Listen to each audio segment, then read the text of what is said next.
क्या इस मोटे से बलून को इस फ्लास्क के अंदर डाल सकते हैं? आओ ट्राई करके देखते हैं।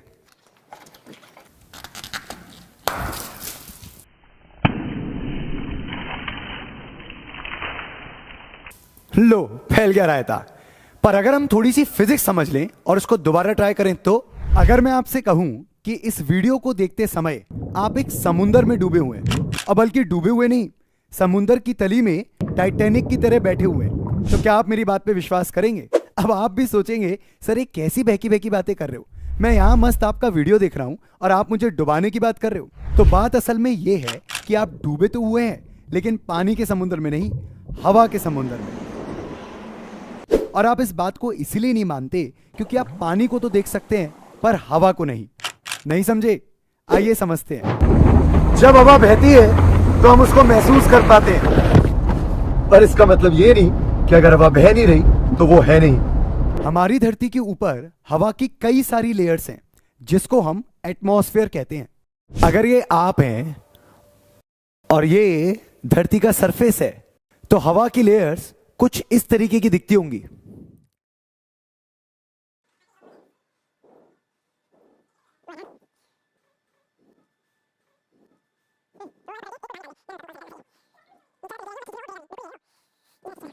अब आप ही सोच के बताइए कि प्रेशर किस लेयर में ज्यादा होगा, ऊपर वाली लेयर में या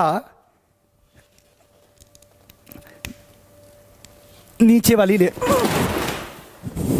कुछ इसी तरह जब हम सरफेस पे रहते हैं तो ये हवा की सारी लेयर्स हम पे मैक्सिमम प्रेशर एक्सर्ट करती हैं, और क्योंकि ये प्रेशर एटमॉस्फेयर द्वारा लगाया जा रहा है, इस प्रेशर को एटमॉस्फेरिक प्रेशर कहते हैं। अगर आपको एटमॉस्फेरिक प्रेशर समझ में आ गया तो जरा ये सोचने की कोशिश करिए कि एक एवरेज इंसान पे ये एटमॉस्फेरिक प्रेशर कितना लगता होगा। जवाब है 1.01 इंटू 10⁵ न्यूटन पर मीटर स्क्वायर, या यूं बोलिए कि आपका हाथ 350 किलो वजन के नीचे दब गया हो। अब 350 किलो वजन तो मैं अपने हाथ पे रख के दिखाऊंगा नहीं, पर मैं आपको एटमॉस्फेरिक प्रेशर की ताकत को एक एक्सपेरिमेंट से जरूर समझाऊंगा। क्या इस स्केल को इस कागज की मदद से तोड़ा जा सकता है? आओ ट्राई करके देखते हैं।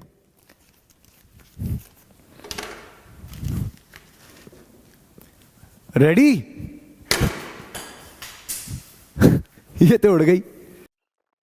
ऐसे तो नहीं हो पाएगा, पर अगर हम इस पेपर को अच्छी तरीके से बिछा दें तो? रेडी?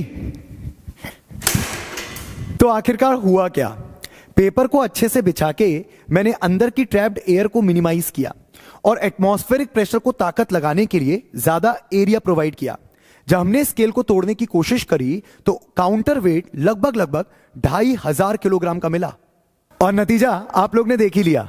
अगर आप एटमॉस्फेरिक प्रेशर की ताकत को अभी भी कम आंक रहे हैं तो आइए सेटअप को थोड़ा बड़ा करते हैं। इस कैन को एटमॉस्फेरिक प्रेशर से पिचकाते हैं।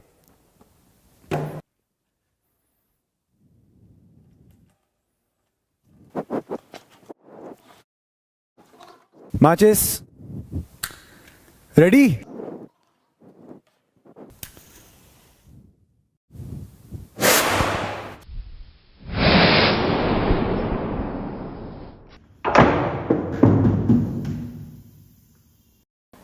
देखा आपने? वीडियो में आगे बढ़ने से पहले एक इंपॉर्टेंट बात, एज अ फिजिक्स एजुकेटर मेरे पास बहुत सारे बच्चों की रिक्वेस्ट आती है कि सर कुछ टिप्स एंड ट्रिक्स बता दीजिए, कुछ फॉर्मूले रटा दीजिए। सच बताऊं तो रटी हुई चीज रात भर में भूल जाएंगे, पर समझी हुई चीज चाहकर भी नहीं भूल पाएंगे।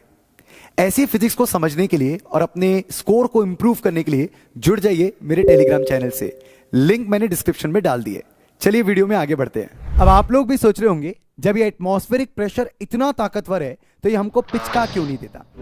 हमारी बॉडी कुछ इस तरीके से इवॉल्व हुई है कि हमारे अंदर का प्रेशर हमेशा बाहर के प्रेशर से बैलेंस रहता है, और इसी बैलेंसिंग की वजह से हम एटमॉस्फेरिक प्रेशर को महसूस नहीं कर पाते। पर क्या होगा अगर हम एक ऐसी कंडीशन की बात करें जहां पे बाहर का प्रेशर 0 हो जाए, यानी कि स्पेस? ऐसी कंडीशन में इंटरनल प्रेशर की वजह से हमारी बॉडी एक्सप्लोड कर जाएगी।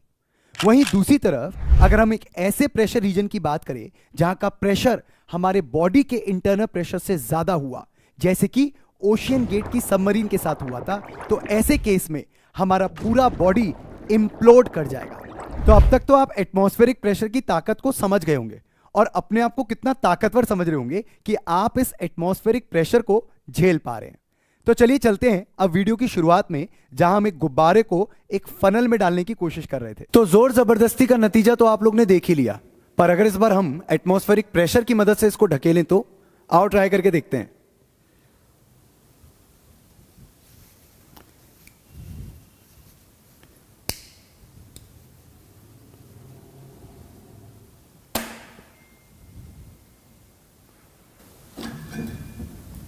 अब आप लोगों को लग रहा होगा कि जलते हुए नैपकिन ने अंदर की ऑक्सीजन खत्म कर दी, जिस वजह से बलून अंदर की तरफ सकिन हो गया। पर रियलिटी में जलते हुए नैपकिन ने अंदर की हवा गर्म करी और उसको ऊपर की तरफ ढकेला, जिससे लो प्रेशर रीजन क्रिएट हुआ। और जैसे हमने बलून को बाहर से रखा तो अगल बगल के पूरे एनवायरमेंट ने एटमॉस्फेरिक प्रेशर की ताकत से इसको अंदर की तरफ ढकेला और बलून अंदर चला गया। ऐसे ही इंटरेस्टिंग और एक्सपेरिमेंटल तरीके से फिजिक्स को समझने के लिए जुड़े रहिए चैनल से। Thank you so much.